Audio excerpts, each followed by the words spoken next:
One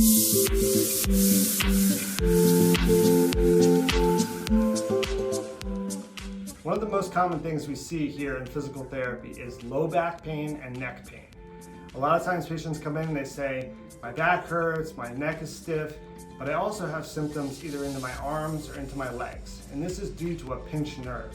So what we have stacked up your back from the top of your rear end all the way up to the base of your skull are what's called vertebrae, the bones. Now in between the bones you have these discs. These discs are what maintains the space between these two vertebrae.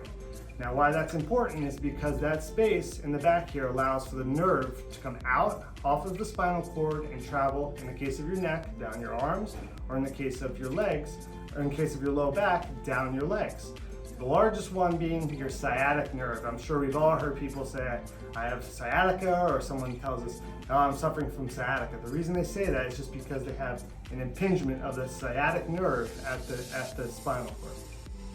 Now, another complicating factor can be what's called a bulging disc. So you can see here, this is just a minor bulge pushing out, and 99% of the time that bulge will go posteriorly and will put pressure on that nerve.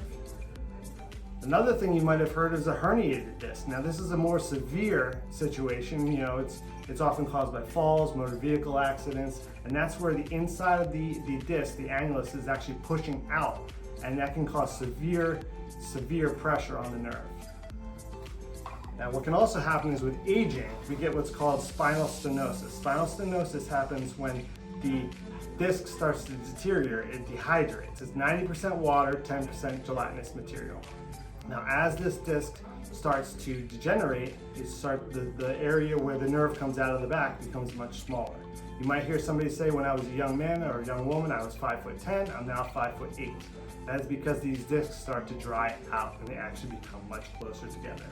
So I have a good example of what we call spinal stenosis here. So you might see in this picture a nice healthy back where the disc is nice and thick, and that allows for the nerve to have a nice large foramen hole for it to come out of, versus an older back where the disc has degenerated and that foramen, that hole, is much smaller for the nerve to come out of. This is what they call spinal stenosis.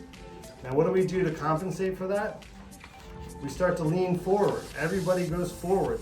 You'll see grandma and grandpa, they're at the grocery store, they're leaning on their cane or they're leaning on the grocery cart. And the reason that they're doing that is because that forward flexion alleviates the pressure on that nerve, as you can see in this picture.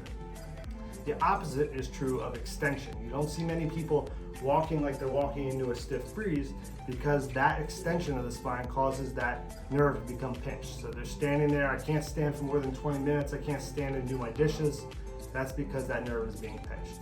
Now, all these things are very treatable with physical therapy. Some simple exercises, some simple stretches can all help to alleviate these symptoms. So if you know anyone that's suffering from low back pain, neck pain, sciatica, we call it lumbar radiculopathy, cervical radiculopathy, these are all things that we deal with on a daily basis. It's kind of the bread and butter of physical therapy.